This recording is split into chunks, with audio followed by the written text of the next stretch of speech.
Hello everyone, and welcome to the Scary Story channel.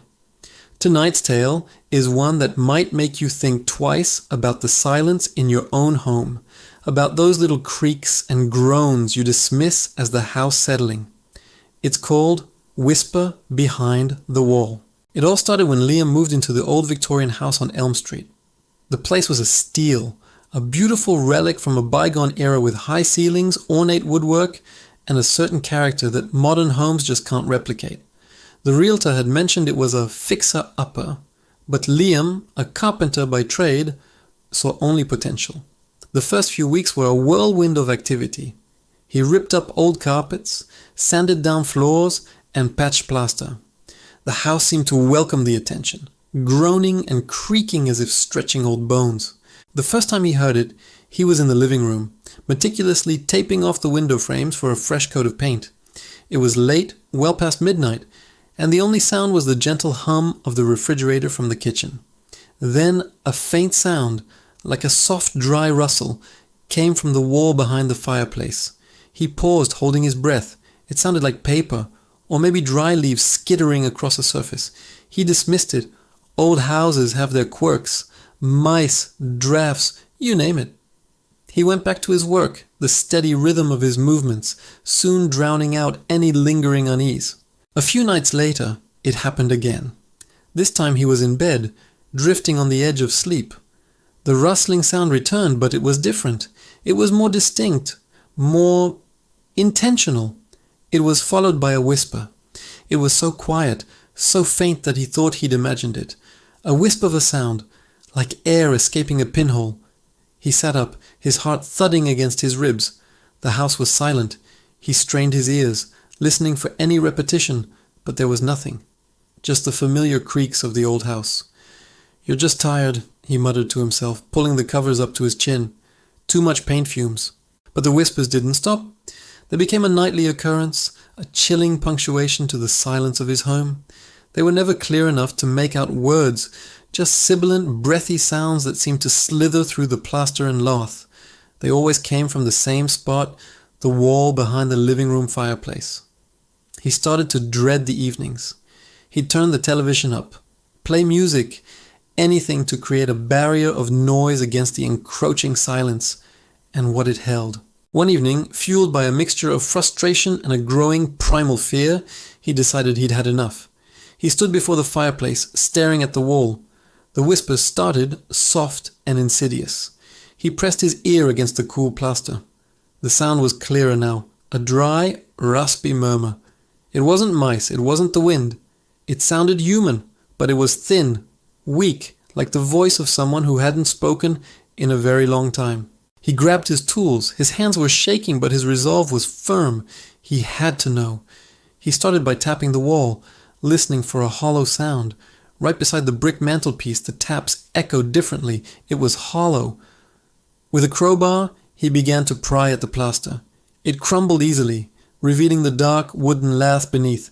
Dust, ancient and fine, filled the air, making him cough. As he worked, the whispering grew more agitated. It was still unintelligible, but it had a frantic edge now, a desperate, urgent quality. It spurred him on. He ripped away the lath, his heart pounding in a frantic rhythm that matched the frantic whispers. A dark, gaping hole opened up in the wall. The space behind it was not large, perhaps only a foot deep, a narrow void between the living room and what he assumed was a chimney flue. He shone his flashlight into the darkness. The beam cut through a century of dust motes, revealing nothing but old brick and mortar. The whispering stopped. The sudden silence was more deafening than the sound it replaced. He felt a wave of relief, mixed with a foolish sense of embarrassment. He had just torn a hole in his wall for nothing. But then his light caught something. Tucked into a crevice in the brickwork, almost hidden, was a small, leather-bound book, a diary. Its cover was brittle, the leather cracked with age. He reached in, his fingers brushing against something else. Paper. Dozens of loose sheets of paper, covered in a frantic, spidery script, were crammed into the space. He pulled out the diary and the papers, sitting on the dusty floor amidst the debris of his wall. He opened the diary first, The ink was faded, but the handwriting was elegant. The first entry was dated 1892. It belonged to a woman named Elara. She wrote of her joy in her new home, the very house Liam now occupied. She wrote of her husband, the parties they hosted, the life she dreamed of building within these walls. But as the pages turned, the tone shifted. Elara wrote of loneliness. Her husband was often away on business. The house, once a source of joy, became a gilded cage. Then she mentioned the whispers. At first, she thought it was her own mind, a product of her isolation. She described the same faint, rustling sounds, the same unintelligible murmurs from the wall behind the fireplace. Liam's blood ran cold. He was reading his own experience, written over 100 years ago. He turned his attention to the loose sheets of paper. The handwriting was the same, but it was no longer elegant. It was a desperate, chaotic scrawl. These weren't diary entries. They were letters, hundreds of them, all addressed to her husband, who never came home. She wrote about the whispers growing louder, more insistent. She began to write down what she thought she heard. Fragmented words. Alone. Forgotten. Cold. She described how she started talking back, whispering into the wall, hoping for a reply, for any connection to break the crushing silence. Her entries became more erratic. She wrote that she was trying to get out, but the doors wouldn't open. The windows were sealed. She was trapped, a prisoner in her own home. The whispers were her only company. She wrote that she started to write them down, every word she could decipher, on any paper she could find. Liam looked at the scattered sheets around him. This was it. These were her desperate attempts to communicate, to be heard. He picked up one of the last sheets. The script was barely legible. "The whisper is me," it read. "I am the whisper. I write so I am not forgotten. Don't leave me alone." A sudden, icy draft blew from the hole in the wall, extinguishing the flashlight and plunging the room into darkness.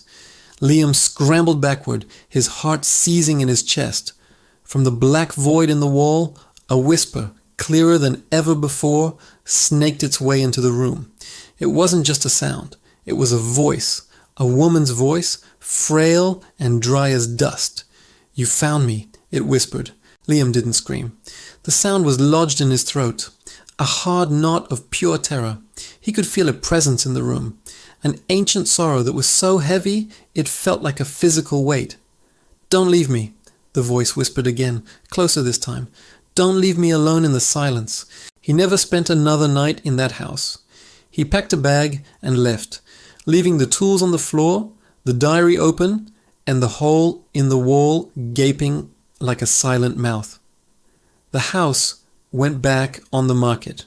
Some say that on quiet nights, if you walk past the old Victorian on Elm Street, you can still hear it, a faint rustling, a soft whisper, the sound of a woman trapped in the walls, forever writing her story, terrified of being forgotten, and begging anyone who will listen not to leave her alone in the dark. Thanks for tuning in to Scary Story.